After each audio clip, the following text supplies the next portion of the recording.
Dear 11th students, good morning to all. 11th standard இங்கிலீஷில் இன்றைக்கி என்ன பார்க்க போகிறோம் அப்படின்னு பார்த்தீங்கன்னா ஃபர்ஸ்ட் யூனிட்டில் உள்ள ஃபர்ஸ்ட்டு சப்ளிமெண்ட்ரி பார்க்க போகிறோம். After 20 years has written by O. Henry. இந்த ஸ்டோரி தான் நம்ம இப்போ பார்க்க போகிறோம். இந்த ஸ்டோரியில் பார்த்தீங்கன்னா here is a story entitled After 20 Years, which is about two best friends who had to part the way. They returned to keep the appointment they had made 20 years ago, to read to find out what happens when they meet again. So இப்போ இதில் என்ன பார்க்க போகிறோன்னா after 20 years அப்படின்னா 20 ஆண்டுகளுக்கு பிறகுங்கிற ஒரு தலைப்பில் இந்த லெசன் நம்ம பார்க்க போகிறோம். இந்த சப்ளிமெண்ட்ரியில் இதில் என்ன பண்ணுறாங்க, பிரிந்து சென்ற இரண்டு நண்பர்களை பற்றி தான் இந்த ஆஃப்டர் 20 yearsங்கிற லெசன் வந்து சொல்லுது. இரண்டு நண்பர்கள் என்ன பண்ணியிருக்காங்க, பிரிந்து சென்றிருக்காங்க. ஸோ அந்த பிரிந்து சென்ற அந்த இரண்டு நண்பர்கள் 20 வருடங்களுக்கு பிறகு என்ன நடக்குது அப்படிங்கிறத தான் இந்த ஸ்டோரியில் இந்த ஆஃப்டர் 20 yearsங்கிற தலைப்பில் என்ன பண்ண போகிறோம், நம்ம இந்த கதை நமக்கு கொடுத்துருக்காங்க.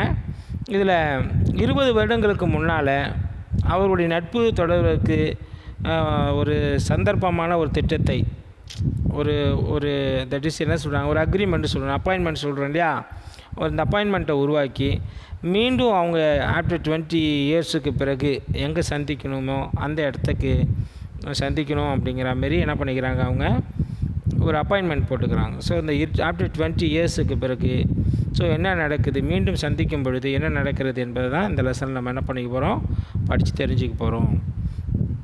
இதில் பாருங்கள், the policeman on the beat moved up and avenue impressively. The impressiveness was habitual and not for show. For spectators were few.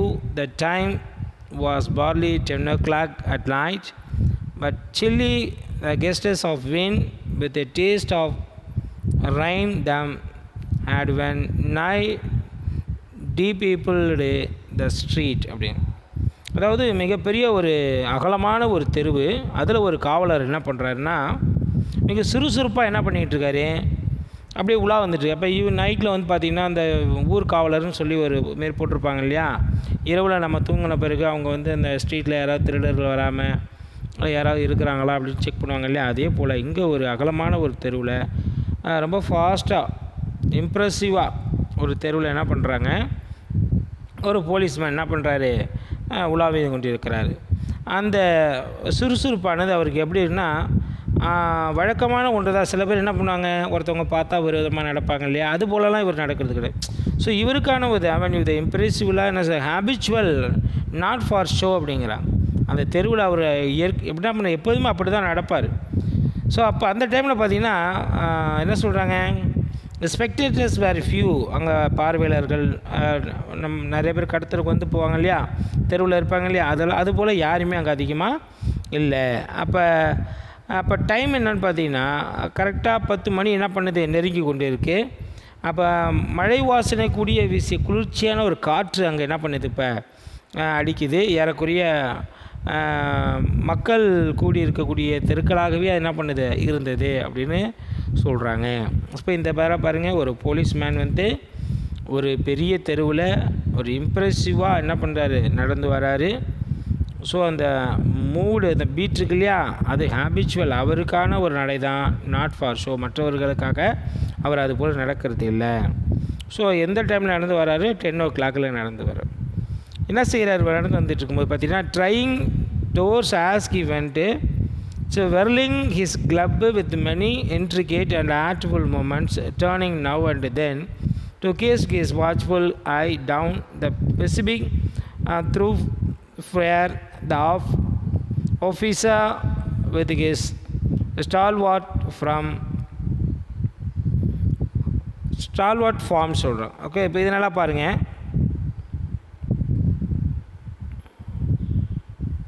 And a slight swagger made the fine picture of the guardian of the peace, and the vicinity was one that kept early hours. Now and then you might see the lights of cigar stone store or of all night lunch counter, but the majority of the doors belongs to business places that had long since been closed. So இப்போ இதில் என்ன சொல்லியிருக்காங்க அப்படின்னு பார்த்தீங்கன்னா, அது அகலமான தெருவில் என்ன பண்ணுறாரு, அவர் நடந்து போயிட்டுருக்காரு சொன்னோமா ஒரு போலீஸ்மேனு. அவர் செல்லும்போது என்ன பண்ணுறாரு, இந்த ஒவ்வொரு கதவும் பூட்டப்பட்டிருக்கு இல்லையா, அது சரியாக பூட்டியிருக்காங்களா அப்படின்னு என்ன பண்ணுறாரு சோதனை செய்துக்கிட்டு, அவர் கையில் வச்சுருக்க ஒரு கம்பு ஒன்று வச்சுருக்காரு, குச்சி வச்சுருக்காருன்னு சொன்னோம் இல்லையா, அதை என்ன பண்ணுறாரு சுழட்டிக்கிட்டே போகிறாரு. இது பல ஆண்டுகள் தான் அவர் பெற்ற பயிற்சிகளின் விளைவாக தான் அவர் என்ன பண்ணுறாரு, எவ்வளோ பெரிய சிக்கலான மற்றும் கலைநயமிக்க அசைவுகளோடு என்ன பண்ணுறாரு அவர் அப்படி நடந்து போயிட்டு செக் பண்ணிக்கிட்டு போயிட்டுருக்காரு. போகும்போது என்ன பண்ணுறாரு அவர், அப்பப்போ திரும்பி பார்த்துக்கிட்டு போகிறார். ஏன்னா தன்னுடைய ஜாக்கிரதையாக கண்கள் ஏதாவது பார்க்குறாரு, அதாவது ஜாக்கிரதையாக ஏதாவது ஒவ்வொரு பார்வையும் ரொம்ப சிந்தனையோடு யாராவது இருக்கிறாங்களா அப்படின்னு சொல்லி நடை ஒரு பக்கம் போனாலும் கண்கள் ஒரு பக்கம் என்ன பண்ணிக்கிட்டு இருக்கே, அந்த தெருவுடைய கீழ்ப்பகுதி முழுவதும் அளவெடுத்து கொண்டே என்ன பண்ணுது அந்த அதிகாரி, அந்த போலீஸ் ஆஃபீஸர் என்ன பண்ணுறாரு, மிக பொறுப்பானவராக கொஞ்சம் கண்டிப்பானவராகவும் என்ன பண்ணுறாரு அவர் போயிட்டுருக்காரு. ஒரு அமைதியான காவலருக்கு உண்டான அனைத்து அம்சங்களோட என்ன பண்ணுறாரு அவர் பார்க்குறதுக்கு தெரியுது. அந்த பகுதியில் பேக்கரி அதிகம் உள்ள ஒரு பகுதி என்பதால், பேக்கரினா நம்ம ஸ்டோர்னு சொல்கிறோம் இல்லையா, அது நிறைய அந்த கடைகள் இருக்கிற அந்த பகுதி என்பதால் வியாபாரிகள் விடியற் காலையிலேயே சுறுசுறுப்பாக என்ன பண்ணுவாங்க, இந்த இடத்துக்கு எல்லாருமே வந்துடுவாங்க. இந்த முக்கியமாக பார்த்திங்கன்னா இந்த சுருட்டு கடை மற்றும் இரவு நேர உணவகங்கள், வெளிச்சங்கள் ஆங்காங்கே என்ன பண்ணிகிட்ருக்கு நீங்கள் இருக்கிறத நீங்கள் கூட பார்க்கலாம். மற்றும் வியாபாரம் நடைபெறக்கூடிய கடைகள் அனைத்தும் என்ன பண்ணியிருக்கோம் வெகு நேரமாகிடுச்சு போயிடுச்சு. அப்போ யாருமே இல்லை, இந்த டைம் இஸ் 10 o'clock. அந்த டைமில் பார்த்திங்கன்னா நிறைய பேக்கரி ஸ்டோர்ஸ் எல்லாம் என்ன பண்ணியிருக்காங்க க்ளோஸ் பண்ணியிருப்பாங்க. அங்கே இருக்கக்கூடிய முக்கியமான இந்த சுருட்டு கடை சொல்கிறோம் இல்லையா, அது இரவு நேர உணவு மட்டுமே அங்கே திறந்திருக்கும். When about midway of the certain block, the policeman suddenly slowed his walk in the doorway of the darkened hardware store, and man leaned with an unlighted cigar in his mouth. As the policeman walked up to him, the man spoke up quickly. The midway of the certain block, the policeman suddenly slowed his walk. சொல்கிறோம், அந்த குறிப்பிட்ட பிளாக்கில் அவர் நடுப்பகுதியில் போயிட்டுருக்கும்போது அவன் காவலுடைய நடையில் மேகம் பார்த்திங்கன்னா கொஞ்சம் குறைஞ்சிது. அப்போ பாருங்கள், ஒரு மனிதன் ஒரு பூட்டப்பட்ட இருட்டான இரும்பு ஜாமான் கடை சொல்லணும் இல்லையா, விற்கும் கடையில் என்ன பண்ண நுழைவாயில் வாயில் என்ன பண்ணியிருக்கான், ஒரு பற்ற வைக்கப்படாத ஒரு சுருட்டை வைத்துக்கிட்டு இந்த கடையில் என்ன பண்ணியிருக்கான் அவன் சாஞ்சிக்கிட்டு நின்றுக்கிட்டு இருக்கான். உடனே போலீஸ்மேன் போகிறாரு, அவனை நோக்கி நடந்து சென்று என்ன பண்ணுறாரு, அந்த மேன் யார் அப்படின்னு சொல்லி உடனே அவன்கிட்ட பேசுகிறாரு. அடுத்து பாருங்கள், it's all right officer, he set reassuringly, I am just waiting for a friend. It is an appointment made 20 years ago. Sound a little funny to you, doesn't it, when I will explain if you had like to make certain it's all right. About that long ago, there used to be a restaurant where the store stands, Big Joe Brandy's restaurant. அதாவது it's all right officer, இவர் வந்து பேசும்போது ஒரு police officer man வந்து அந்த இரும்பு கடைக்கு முன்னாடி சாஞ்சிட்டு நிற்கிறான்னு சொன்னோம் இல்லையா, அங்கே போய் என்ன பண்ணுறாரு, இந்த போலீஸ் மேன் வந்து பேசுகிறாரு. பேசும்போது அவர் நல்லது ஐயா அப்படின்னு சொல்கிறார். Okay, it's all right officer அப்படின்னு சொல்கிறார். ஸோ இப்போ ஆர்வமாக அதை சொன்னால் அப்படி சொன்னால் ரொம்ப ரீஅஷ்யூரிங்கில் ஆர்வமாக சொன்னான். ஏன் இங்கே இருக்கிற அப்படின்னு அவர் கேட்கும்போது, நான் நண்பனுக்காக என்ன பண்ணிக்கிட்டு இருக்கேன், காத்துக்கிட்டு இருக்கேன். இது வந்து 20 வருடங்களுக்கு முன்பு போடப்பட்ட ஒரு பிளானு. இது சொல்கிறது வேணால் உங்களுக்கு ஒரு வேடிக்கையாக கூட இருக்கலாம் இல்லையா. சரி, நீங்கள் ஆர்வமாக இருந்தால் அதனுடைய விவரங்களை என்ன பண்ணுறேன் நான் இப்போ நேரடியாக சொல்கிறேன். எனக்குரிய பல வருடங்களுக்கு முன்பு இந்த கடை இங்கே இருக்கும் இடத்துல ஒரு கடை இருந்துச்சு. அதாவது பிக் ஷோ பிராடிஸ் ரெஸ்டாரண்ட் என்று ஒன்று இருந்துச்சு. அப்போ தான் நாங்கள் என்ன பண்ணிக்கிட்டோம், இதே இடத்துல வந்து நாங்கள் ஒரு அக்ரிமெண்ட் போட்டோம். We will meet after the 20 years அப்படின்னு போட்டுக்கிட்டோம். நெக்ஸ்ட்டு பாருங்கள், until 5 years ago, said the policeman, it was torn down them. The man in the doorway struck a match and he lit his cigar. The light showed the pale, square-jawed face with the keen eyes and the little white scar near the right eyebrow. His scarf pin was a large diamond, oddly set. நல்லா பாருங்கள், 5 வருடங்களுக்கு முன்பு வரை அது இருந்துச்சு அப்படி சொல்லி. எது இருந்துச்சு? த பிக்ஸோ த பிராடிஸ் ரெஸ்டாரண்ட்டுன்னு அப்படி ஒரு இடத்துல இருந்துச்சுல. இப்போ இந்த இருக்கக்கூடிய இந்த இரும்பு கடை 5 வருஷத்துக்கு முன்னாடி இந்த இடத்துல என்ன இருந்துச்சு பார்த்தீங்கன்னா, பிக்ஸோ பிராடிஸ் ரெஸ்டாரண்ட் இருந்துச்சு. இது கிட்டத்தட்ட 5 வருஷத்துக்கு முன்னாடி வரை இருந்துச்சு. அதன் பின்னர் இடிக்கப்பட்டு விட்டது அப்படின்னு என்ன பண்ணார். உடனே காவலர் என்ன பண்ணுறாரு, அந்த மனிதனை உடைய பார்க்குறாரு. அந்த மேனுடைய வாயில் அவருடைய சுருட்டை வச்சுருக்கான்னு சொன்னோம் இல்லையா, சிகரெட் வச்சுருக்காரு சொன்னோம் இல்லையா, ஒரு தீக்குச்சியால் என்ன பண்ணுறான், உரசி நெருப்பை பற்ற வைக்கிறான். அந்த பற்ற வைக்கிற அந்த வெளிச்சத்தில் அவனுடைய வெளிரிய கண்கள் என்ன சொல்கிறாங்க நமக்கு, that is eyes face, square jawed face with keen eyes. அந்த ஐஸ் எப்படி இருக்குது, ரொம்ப ஃபேஸ்லாம் பேலில் இருக்குது சொல்லணும் இல்லையா, வெளிரிய நிலமாக இருக்குன்னு சொன்னோம். அப்போ அந்த சதுர வடிவிலான தாடை கொண்ட முகம் வந்து வெளிச்சம் மட்டும் என்ன பண்ணுது, நமக்கு பிரைட்டாக பார்த்து தெரிஞ்சுது. அப்போ அந்த மேன் வந்து சிகரெட்டை பற்ற வைக்கும்போது அது வெளிச்சத்தில் அவனுடைய முகம் என்ன எப்படி இருக்குது அப்படிங்கிறது நமக்கு தெளிவாக அவருக்கு போலீஸ் மேனுக்கு தெரிஞ்சுது. அவருடைய வலது கண் புருவத்தில் பார்த்தீங்கன்னா ஒரு சிறிய வெள்ளை தழும்பு ஒன்று இருந்திருக்கு. ஸோ அவன் கட்டியிருந்த டை பார்த்திங்கன்னா அந்த டையோட இணைக்கப்பட்டிருந்த பின்னாலும் ஒரு பெரிய வைரத்தை தாங்கியிருந்தது அப்படி சொல்கிறாங்க. வைரம் என்ன சொல்கிறாங்க, ஒரு ஸ்டோன்லாம் வச்சுருப்பாங்க இல்லையா, அதே போல் இந்த little white scar near right eyebrow, ஒரு சிறிய வெள்ளை தழும்பு இருந்துன்னு சொல்லியிருக்காங்க. எங்கே இருந்துச்சு, அவன் வலது கண் புருவத்தில் இருந்துச்சு. அதுக்கப்புறம் என்ன பண்ணியிருக்கான், with scar near his right eyebrow his scar pin was large diamond. அவருடைய டையில் வந்து பார்த்திங்கன்னா ஒரு பெரிய வைரத்தை என்ன பண்ணியிருக்காங்க, அதில் குத்தியிருந்தாங்க. இது வரைக்கும் நம்ம பார்த்துருக்கோம். நெக்ஸ்ட்டு பாருங்கள்,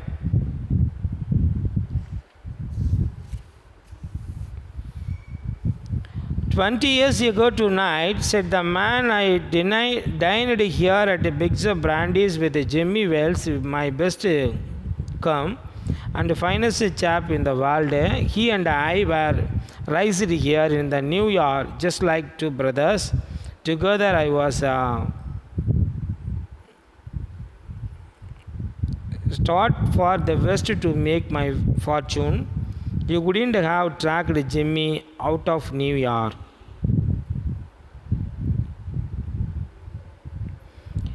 So he thought it was just a place on earth.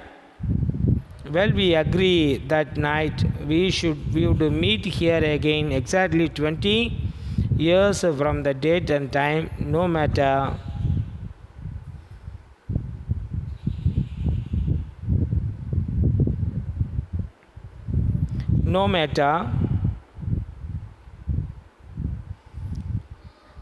whatever conditions might be or from what distance we might have to come.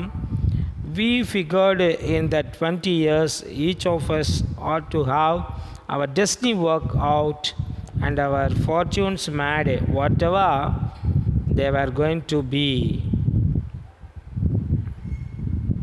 So நல்லா பாருங்கள், இதில் என்ன சொல்லியிருக்காங்க அப்படி பார்த்தீங்கன்னா, 20 years ago tonight, 20 வருடங்களுக்கு முன்னால் இதே இரவில் அப்படி சொல்லுவாங்க. இதே இரவில் 20 வருடங்களுக்கு முன்னால் என்று அவன் சொல்கிறான். தட் செட் த மேன் சொல்கிறான், "I dined here to Bigs of Brandy's with Jimmy Wells." இங்கே இருந்த இந்த பிக்ஸ் ஆஃப் பிராண்டி உணவகத்தில் தான் அவருடைய நண்பரோட என்ன பண்ணியிருக்காரு, நண்பனும் இந்த உலகத்திலே மிகச்சிறந்த இளைஞனும் சொல்லியிருக்கார். அப்புறம் என்ன பண்ணுறாங்க, 2 பேருமே சேர்ந்து இந்த உணவகத்தில் தான் என்ன பண்ணியிருக்காங்க, உணவு இருந்திருக்காங்க. Just 2 brothers. I was 18, Jim was 20. எனக்கு வந்து அப்போ வயசு எத்தனை, 18. ஜிம்மிக்கு வந்து 20.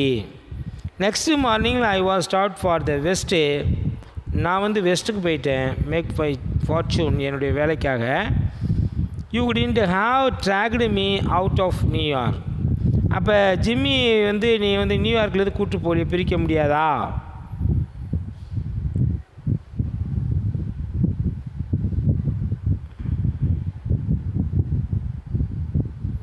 அப்படின்னு கேட்கும்போது, உலகத்திலே என்ன பண்ண, நியூயார்க்கு தான் ஒரு சிறந்த இடமா என்ன பண்ண அவன் நினச்சான் அப்படின்னு சொல்கிறார். நெக்ஸ்ட்டு பாருங்கள், we agree that night we will meet here again exactly 20 years from the date and time. So இந்த டேட் அண்ட் டைம்லேருந்து, ஸோ 20 வருடங்களுக்கு பிறகு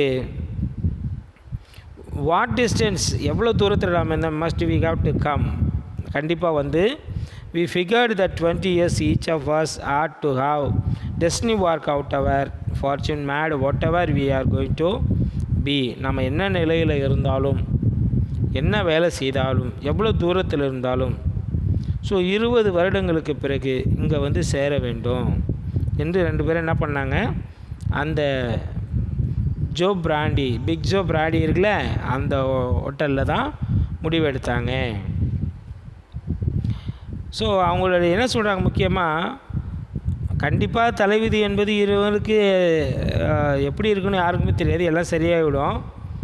அவன் நிறைய பணம் சேர்த்து விடுவோம், அது என்ன நடந்தாலும் பரவாயில்லை. ஆனால் நம்ம என்ன பண்ணணும், 20 வருடங்களுக்கு பிறகு இதே இடத்துல வந்து சந்திக்கணும் அப்படின்னு என்ன பண்ணியிருக்காங்க, ஒரு அக்ரிமெண்ட்டை இந்த இடத்துல தான் அங்கே சைன் பண்ணணும் அப்படின்னு சொல்கிறார். யார்கிட்ட சொல்கிறாரு, அந்த போலீஸ் மேன்கிட்ட சொல்கிறார். உடனே it sound pretty interesting said the policeman, rather a long time between meets though it seems to me, haven't you heard from your friend since you left? சரி, அவன் சொன்ன அந்த ஸ்டோரி பார்த்தீங்கன்னா இவருக்கு ரொம்ப ஒரு இன்ட்ரெஸ்டிங்காகவே இருந்துச்சு. உங்களை சந்திப்பதிலே மிக நீண்ட இடைவெளி என்ற போதும் சுவாரஸ்யமாக விஷயமாக தான் எனக்கு தோணுது.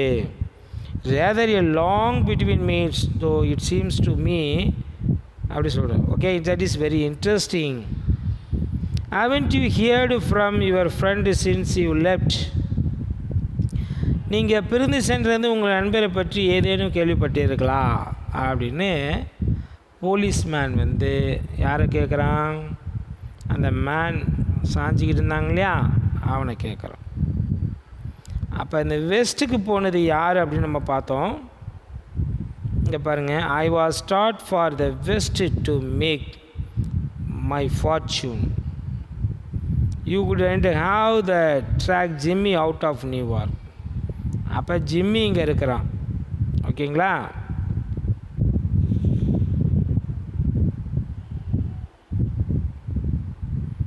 நெக்ஸ்ட் பாருங்கள், well yes for the time we correspondent said other, but after a year or two we lost track of each other. You see, the West is a pretty big propositions and I kept hustling around over it pretty lively.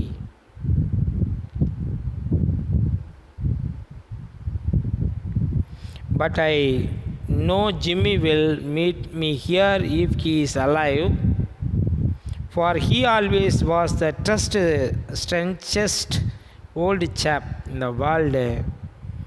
He will never forget I came 1,000 miles to stand in this door tonight. It's worth it if my old partner turns up. Well, yes, absolutely. ஆமாம், நல்லது. For a time we correspondent said அவர் கேட்ட கேள்விக்கு ஒரு முறை நாங்கள் தொடர்பு கொண்டு பேசியிருக்கோம். ஆனால் 1 வருடத்துக்கு பிறகு after years 2 we lost track of each other.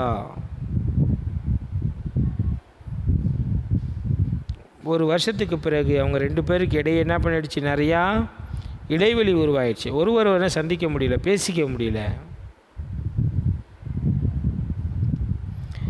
பிறகு வெஸ்ட் சைடு சொன்னோம் இல்லையா, west is a pretty big propositions.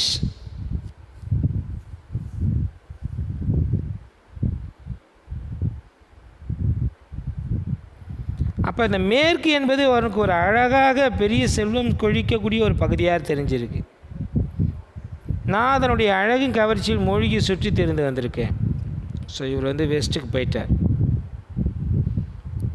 Okay, next. ஆனால் ஜிம்மி உயிரோடு இருந்தால் நிச்சயமாக என்ன பண்ணுவான் என்னுடைய நண்பன், அவன் வந்து என்னை சந்திப்பான்.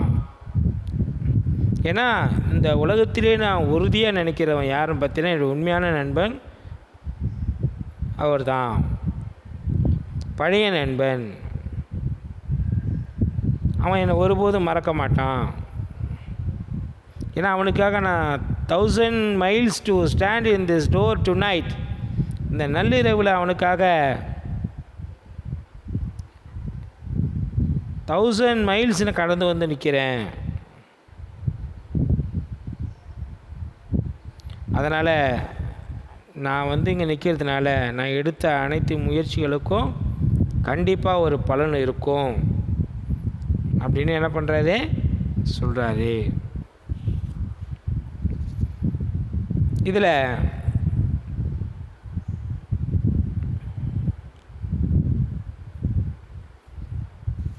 இப்போ பாப் என்ன பண்ணுறாரு பார்த்தீங்கன்னா,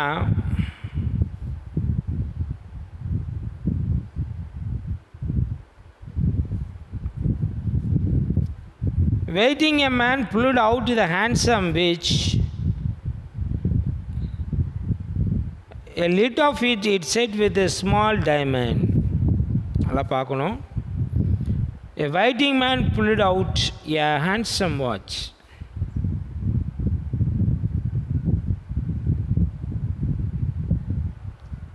Three minutes to 10, he announced it was exactly 10 o'clock when we parted here at the restaurant door. Did pretty well out west, did it you? Asked the policeman. The waiting man pulled out. Who is waiting man? And who standing then near? அந்த big show Brandeis இருந்த இடத்துல நிற்கிறான் இல்லையா, அவன் கையில் ஒரு மிகப்பெரிய அழகான ஒரு வாட்ச் இருந்து வெளியே எடுத்து பார்த்துட்டு என்ன சொல்கிறான், 10 minutes to 10, 10 மணி ஆகிறதுக்கு இன்னும் 3 minutes தான் இருக்குது எல்லாம் அவன் சொல்கிறான். ஏன்னா நான் 2 பேரும் 10 மணிக்கு தான் என்ன பண்ணாங்க, இந்த விடுதியினுடைய கதவியில் இருந்து என்ன பண்ணாங்க, இந்த வழியாக பிரிஞ்சு சென்றாங்க.